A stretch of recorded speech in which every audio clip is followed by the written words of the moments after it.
ઓમ નમઃ શિવાય બધાને. જો છોકરાને ટ્યુશનમાં મૂકવા ગઈ હતી તો શોર્ટકટમાંથી ચાલું છું. જો અહીંયા મોસંબીનું ઝાડ છે, એટલા બધા મોસંબી છે. જો અહીં બધાને ઘરે ઘરે મોસંબી મોસંબીનું ઝાડ આવે તોડીને તાજે તાજી ખાતી જાઓ. સ્ટ્રોબેરી હોય, મોસંબી હોય, ઘણા ઘણા ફ્રૂટ આવે રસ્તામાં. આપણને નામે ન આવડતા હોય પણ ખાઈને ચાખીએ ને તો એટલા મીઠા હોય ને, ઘણા ઘણા મધ છે. એપલ તો એટલા બધા ગળ્યા હોય ને વાત પૂછોમાં, એટલા સુપર. બધા ફ્રીજ ને આ તે બધું રોડ ઉપર મૂકી દે. કોઈને જોતું ન હોય ને એ રોડ ઉપર મૂકી દે, પછી જે ગાડી આવે ને એની લઈ જાય. આપણી જેમ નહીં ભંગારમાં દેવું, 10 રૂપિયા દે, 20 રૂપિયા દે, એવું કાંઈ નહીં.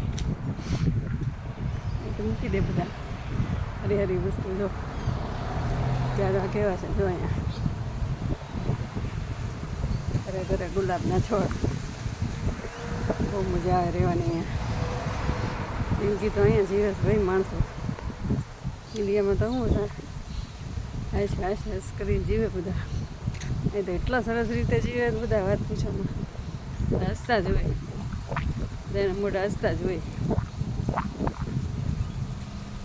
ઝાડવા કેવા છે જો મસ્તીના. એટલું બધું 1 કિલોમીટર હાલી પણ એક બેન દેખાણા ખાલી, તમને કોઈ ન દેખાય. તો અહીંયા કોઈ પિંગીનું ઘર છે. જો તુલસીના કેરા ઉપર ઓમ નમઃ શિવાય લખ્યું.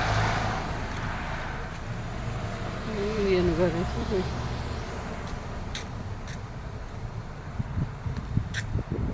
ગુલાબ ગુલાબ ગુલાબ, બધા ઘરે ગુલાબ.